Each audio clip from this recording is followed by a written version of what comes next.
السلام علیکم۔ ابرار رشید آپ کی خدمت میں حاضر ہے۔ ہمارے خطے کے حوالے سے خاص طور پر امریکہ اور ایران کے حوالے سے میں بات کروں گا کہ دل دہلا دینے والی انتہائی تشویشناک خبریں سامنے آ رہی ہیں، اور جو کہ کسی بھی تباہی کا پیش خیمہ ہے فی الحال، لیکن اس کے باوجود میں آپ کو بتاؤں گا کہ میرا گمان یہ ہے کہ جنگ کا یہ خطرہ ٹل جائے گا۔ اس کی وجہ کیا ہے وہ میں آپ کے ساتھ شیئر کروں گا کہ کن وجوہات کی بنا پر جنگ کا یہ خطرہ ٹل سکتا ہے، لیکن ہیکٹک قسم کی جو ڈپلومیٹک ایکٹیویٹیز ہیں وہ جاری ہیں۔ خاص طور پر اس وقت سعودی عرب اور ترکی کا یا ترکیہ کا جو رول ہے وہ قابل ستائش ہے۔ اس میں یقیناً پاکستان بھی اپنا کردار ادا کر رہا ہوگا، لیکن اس وقت ہم بات کریں گے ترکی کی۔ ترکی کے صدر اس وقت یہ چاہتے ہیں، اور انقرہ میں یہ بڑی ہیکٹک قسم کی ایک ایکٹیویٹی جاری ہے۔ ترکی کے صدر طیب اردوان وہ یہ چاہتے ہیں کہ وہ کسی نہ کسی طرح ایک ویڈیو کال کے ذریعے، یعنی جوائنٹ ویڈیو کال یا کانفرنس کال کے ذریعے امریکی صدر ڈونلڈ ٹرمپ اور ایران کے صدر مسعود پزشکیان کے درمیان کوئی بات کروا سکیں کہ کم از کم وقتی طور پر جنگ کا یہ خطرہ ٹل جائے۔ لیکن کچھ لوگوں کا یہ ماننا ہے کہ یہ ٹرانزیکشنل قسم کا جو ٹروس یا پیس ہے اس کا وقت گزر چکا ہے۔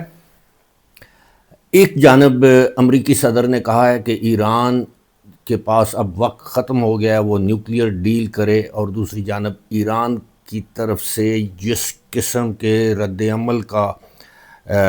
عمل دینے کا اظہار کیا گیا ہے وہ آپ کے ساتھ ڈسکس کریں گے، اور یقیناً یہ بہت ہی تشویشناک صورتحال ہے۔ اور ساتھ ہی آپ کو یہ بھی بتائیں کہ آج جو ہے وہ تیل کی قیمتوں میں گراوٹ نظر آئی ہے، اور جب تیل کی قیمتیں گرنا شروع ہو جائیں تو اس سے یہ تاثر ملتا ہے کہ شاید جنگ کے خطرات یا جنگ کا خطرہ ٹل چکا ہے۔ لیکن ڈونلڈ ٹرمپ، ہم سب کو معلوم ہے، آپ کو معلوم ہے کہ ڈونلڈ ٹرمپ کس قسم کے مزاج کا شخص ہے،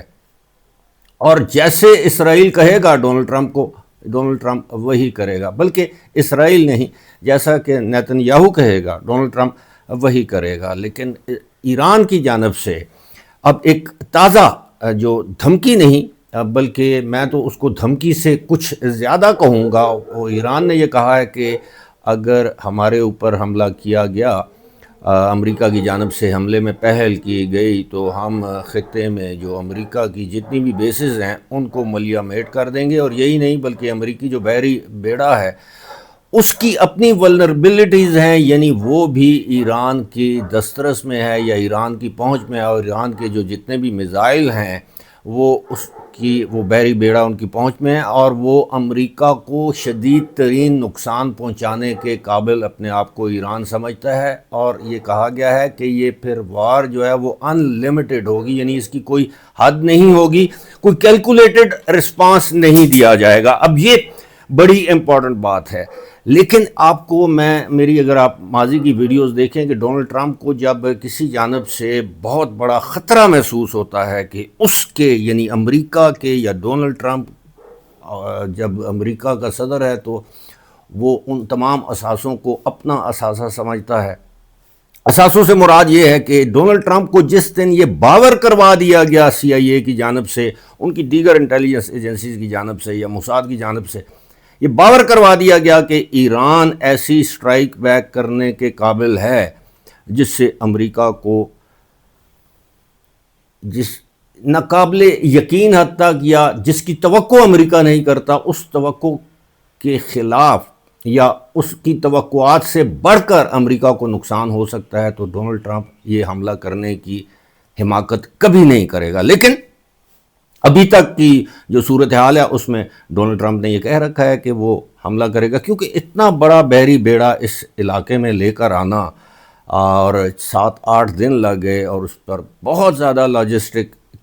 ایکسپینسز آتے ہیں اور بہت کچھ معاملات ہوتے ہیں، تو اس سے ظاہر تو یہی ہوتا ہے کہ ڈونلڈ ٹرمپ جو ہے وہ ذہنی طور پر یہ تیار ہے یا تہیہ کر چکا ہے کہ اس نے ایران پر حملہ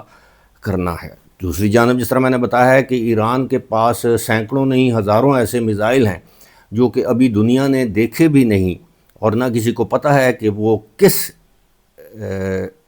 درجے خطرناک میزائل ہیں، جس طرح کہ ہائپرسونک میزائل کا کہا جا رہا ہے۔ ایک تو ایران نے یہ واضح کر رکھا ہے کہ وہ اسرائیل کو اپنا ہدف بنائے گا، لیکن ساتھ ہی ساتھ اس نے کہا ہے کہ وہ امریکی یعنی بیک وقت حملہ کرے گا۔ اب پھر دیکھیں کہ امریکہ اسرائیل کو بچائے گا یا اپنی بیسز کو بچائے گا، یا پھر امریکہ اپنے بحری بیڑے کو بچائے گا۔ اور دوسری بات یہ ہے کہ اگر ایران آبنائے ہرمز اس کو اگر بند کرتا ہے تو اس کے جو نتائج یا کانسیکوینسز ہوں گے وہ کیا ہیں۔ اب تو بہت سے مبصرین یا پولیٹیکل اور ڈیفنس کمنٹیٹرز یہ کہتے ہیں کہ اگر 2 یا 3 مہینے یہ جنگ جاری رہی تو تیل کی قیمتیں $300 سے $500 فی بیرل تک چلی جائیں گی۔ یہ ایک الارمنگ سچویشن ہے، اور یہ باور کروایا گیا ہے امریکی CIA کی جانب سے امریکی صدر کو، جو بریفنگز دی گئی ہوں گی، کہ 1979 کے بعد اب تک سب سے کمزور ترین لمحات اس حکومت کے ہیں وہ اب ہیں، یعنی آج کل وہ اپنے انتہائی کمزور حکومت ہے۔ یہی وقت ہے وہاں پر سٹرائک کی جائے، رجیم چینج کی جائے، ان کی قیادت کو ختم کیا جائے، وہاں پر پھر ایران کو بالکنائز کیا جائے، اس کے حصے بکھرے کیے جائیں۔ لیکن یہ تمام چیزیں اپنی جگہ، دوسری جانب ایرانی قوم کا ایک ماضی ہے، ایرانی قوم کی ایک تاریخ ہے۔ اگر امریکہ ایران پر حملہ کرتا ہے تو پوری ایرانی قوم امریکہ یا اسرائیل کے ساتھ نہیں بلکہ ایرانی حکومت کے ساتھ کھڑی ہوگی۔ اور ایسی صورت میں اب تو اس طرح کی باتیں بھی کی جا رہی ہیں کہ Donald Trump is pushing the world towards nuclear disaster. اور نیوکلیئر حملہ کون کرے گا؟ وہ اسرائیل ہی کرے گا۔ جب اسرائیل پر ایران زیادہ میزائل داغے گا یا اسرائیل کو صفحہ ہستی سے مٹانے کی بات ہوگی تو اسرائیل ایران پر نیوکلیئر حملہ کر سکتا ہے۔ اور پھر 2 ممالک ایسے ہیں جن کا کردار ابھی تک ہمارے سامنے نہیں آیا، ایک رشیا اور دوسرا چائنا، اور کہا یہ جاتا ہے کہ بیہائنڈ دی سین یہ 2 ممالک بھی امریکہ کو یہ باور کروا چکے ہیں کہ اگر امریکہ نے اس خطے میں جنگ چھیڑی تو رشیا اور چائنا ایران کے ساتھ کھڑے ہوں گے۔ فی الحال اسی کے ساتھ مجھے دیجیے اجازت، خدا حافظ۔